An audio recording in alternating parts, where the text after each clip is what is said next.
Forrest Gump. Forrest Gump. For those of you who don't know what we're talking about, and you live under a rock, Forrest Gump is about a guy who kind of grows up in a very, he doesn't have a dad. His mom raised him well, and basically, I'm giving the Cliff Notes version. Forgive me. And he lives in a very extraordinary life without realizing half of the stuff that he does is affecting tons and tons of other people in his life. And it's truly a wonderful film, wonderful, brilliant film. You know what I mean, Bill? Oh, it is a great film. It's a great movie. It's one of the best, most iconic films of the 90s, especially when the silhouette of him on the bench, just sitting there.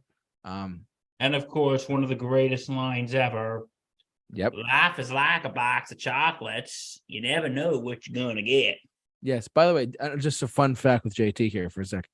The house that is filmed in the movie that he lives in actually is not in Alabama. It's actually in Georgia or no, South Carolina. One of the two there. But it's not in Alabama, though. I think it's in Georgia because he says that's why it's brought me here to Savannah. Oh, that's right. No, I forget. Whatever. I don't know. I tried being funny for a second. Anyways, Forrest Gump. So basically, before Bill and I went live tonight and wanted to discuss this with you guys, we listed off our films that were based on books, and this is one of the first ones we came up with because let's not forget, people, it was a movie that was based on a book. And Winston Groom, I'm gonna let Bill go off on this more than I do because I'm not super familiar with as far as the book aspect goes. But to my understanding, and Bill, correct me if I'm wrong, the movie adaptation was very different, if not drastically different, from the actual movie from the book that was originally written. Is that correct? Yes, there were actually changes, like in the film, how Forrest Gump is like very mild manner and he's very kind. In the book, he was gruff and even violent at times. Right. And he was actually swearing a lot during the book. And a lot of other differences, he didn't meet Bubba in the army in the book. He met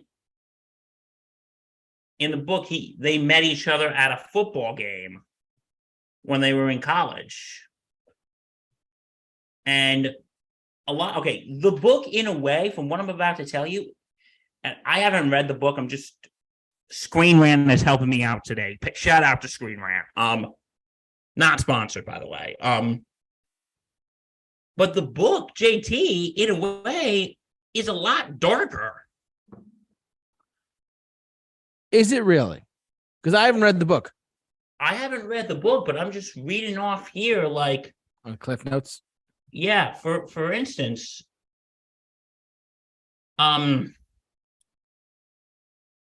what happened was the shrimp company, Bubba Gump Shrimp, and apparent in the God, I'm having a hard time understanding this, folks. At the risk of sounding stupid, I apologize. Bill, you are amongst friends. Do not. Eventually, he leaves the company behind to return to a simple life in his own home after his mother's passing. In the book, things play out a little differently. Instead of returning to the States, Forrest begins raising shrimp in the small ponds in Vietnam. After hitting it big with his shrimp company, he yearns for a simple life, and he sacrifices the company to Bubba's family before hitting the road as a one-man band. And Lieutenant Dan is not involved in Bubba Gump Shrimp. So basically, the movie took that aspect of the book and changed it up quite a bit. Yeah, like he was actually supposed to go. Here's a few other quick things. He was supposed to go to space. And really? Play chess in space. Chess in space? Yeah, I think so. Played chess, and he was supposed to go to space. Oh, well, like and now I got to tell you something kind of sad. What's up, Bill? Forrest Gump and Jenny don't get together. In the book.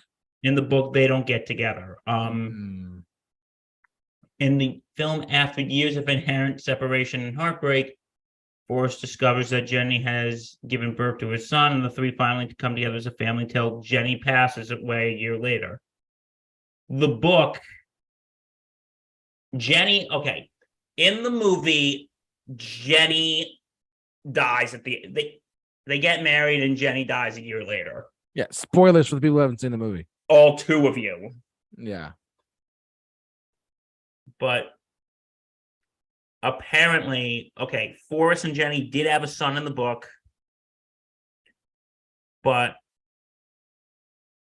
she actually takes Forrest's son away from him and runs off with another man. In the book.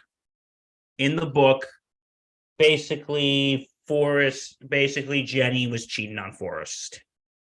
Wow. And in the movie, took his son and ran off with him. And like in the movie, it's just so different. It's different when everybody knows is the story. So, which is crazy. Money. And yeah, but you know what? Yeah, those are the differences between the book and the movie.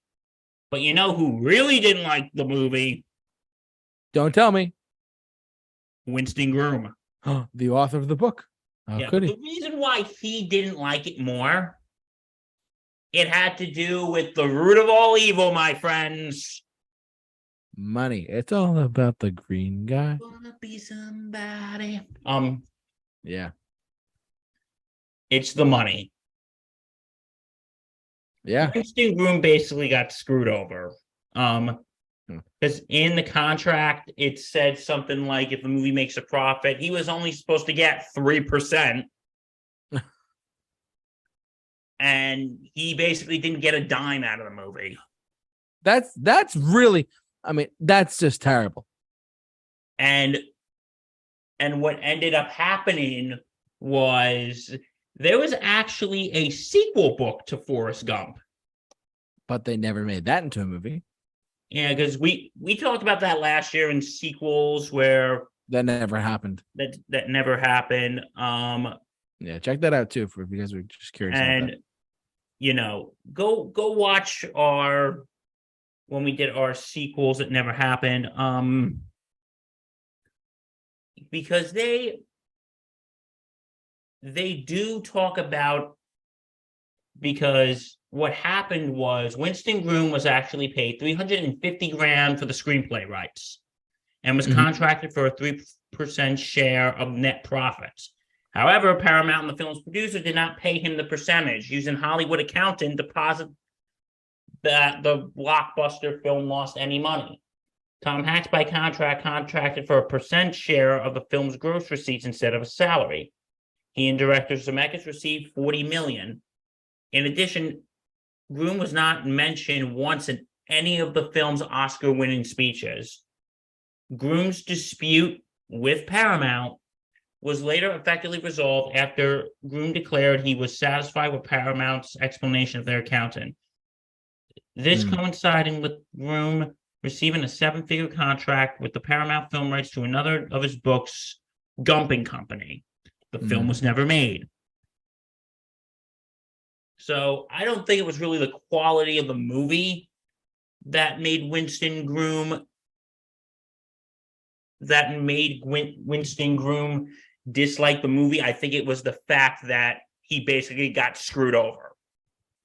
Yeah, and I think I'm sure the studio had interest in having him come back for having him, licensed, because the movie was a big success. It was like a $85 million film, and it made like over $500 million. I think it was like 600 and something $million at the worldwide box office.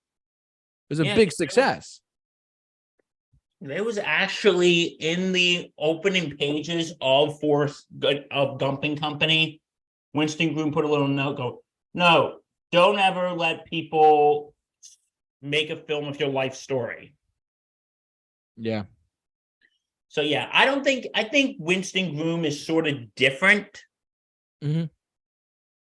because than a lot of the other authors we're going to be talking about, because that never really said if he liked the quality of the movie. I think he just had a sour taste in his mouth from the whole thing with the money. I can agree with that. Actually, I mean, that makes sense to me at least. Because, like I said, I'm probably going to repeat this a million times tonight. Read the contracts before you sign them. Read the contracts before you sign them, because they might say, okay, you'll get this percentage of the book of box office, but if we don't make any money, you're basically fucked. Or if this happens, you're basically not going to get a dime. Or maybe you'll get money if I don't know, if cyber alien monkeys from some country that only 2 people know exist take us over, you might get some money then. No, they have some weird ass clauses in these contracts. They really do. I mean, they really truly do. It's just like, like the weird clause I have in my contract.